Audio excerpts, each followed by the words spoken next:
Alright, so a few days ago we released our latest pack, Burning Wood, which allows you to composite super realistic fire VFX scenes. And in our promo video we showcased the kind of aftermath, like the ending of a forest fire with insane wind, some leftover fire and some burning wood on the ground. This is the shot we're going to be recreating. In this episode we partnered up with Plugin Everything and we're going to be doing some cool giveaways. But for now let's start on the composite and I'll tell you about that in a bit.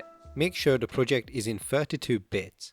Alright, so let's create a new composition with this stock image. We're going to skip ahead and freeze frame it. Then mask around these two trees that are closer to the camera. Create a mask around the ground in the foreground. And then lastly a small mask for the bottom of this tree. Change its mode to subtract. Change the feather for the first to be quite small, around 2, and then quite high for the last 2. Lastly, we're going to change the opacity of the mask for the tree that's further in the distance to be around 20%. Let's duplicate this layer, mask around this part of the tree so it stays visible. Then let's duplicate it and move it to the middle. Let's add an exposure effect and change it to -10. Then a tritone effect and change the midtones to be a dark red. And the highlights to be very dark red. Copy these and paste them onto the other layers. For this middle layer, add a VR sharper effect and increase the amount to 40. Let's pre-comp all these layers into one. Let's go back to the pre-comp and turn off all the effects. Create an adjustment layer and add an exposure effect. Turn it down to around -4. This is just for us to see it a little better. Alright, now populate the scene with burning wood elements. It's best to scatter them around but keep it to only essential so it doesn't look fake. Try to think of motivation, where the fire came from and which way it went.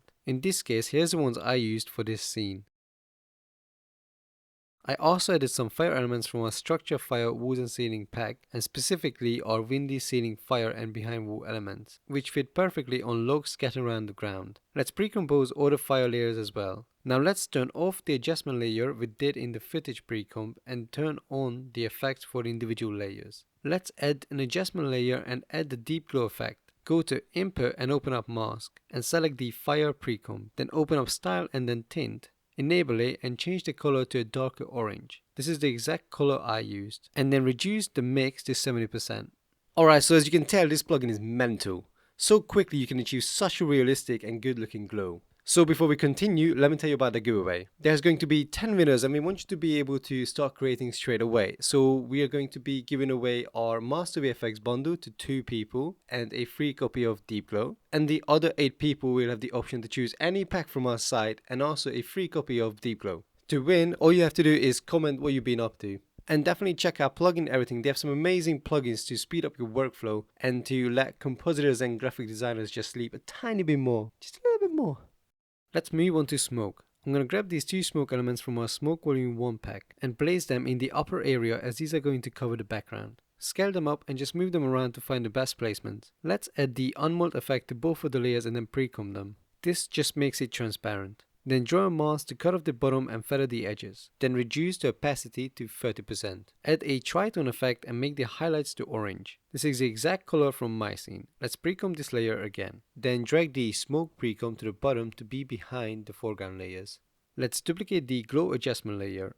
Change the exposure to 2. In input, change the source layer to be the smoke pre-comp we just made. Make sure to move it up to the top. That's important because this way the glow for the smoke elements will show on top of all the layers, but only add the glow to the smoke elements as we have that as a source mask. Let's create our foreground smoke. I'll again add 2 smoke elements and scale them up exponentially.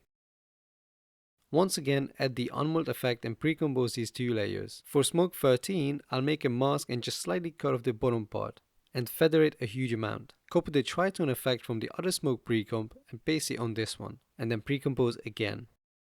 Duplicate the smoke glow adjustment layer and in input under mask, change the source layer to be the foreground smoke pre-comp. Next, we're going to add some fire embers. I'm going to use 2 elements from our Fire Embers Volume 1 pack. They were perfect for this scene as they were coming in from the side and they seem quite windy. Let's add unmold to these layers too. If there's any fire visible, you need to find its final place and then pre-compose it, and then subtract that certain part with a mask.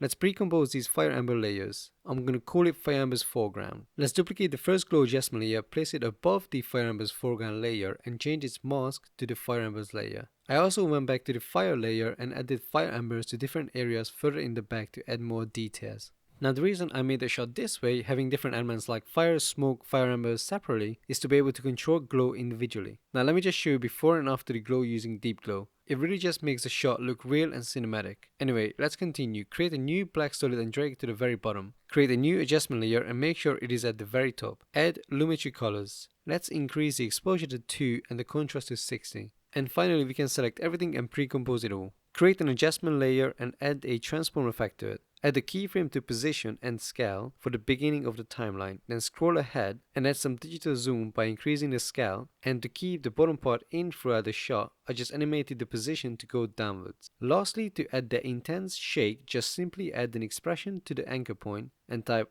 wiggle in bracket 8, 2 end bracket. And that is the shot completed.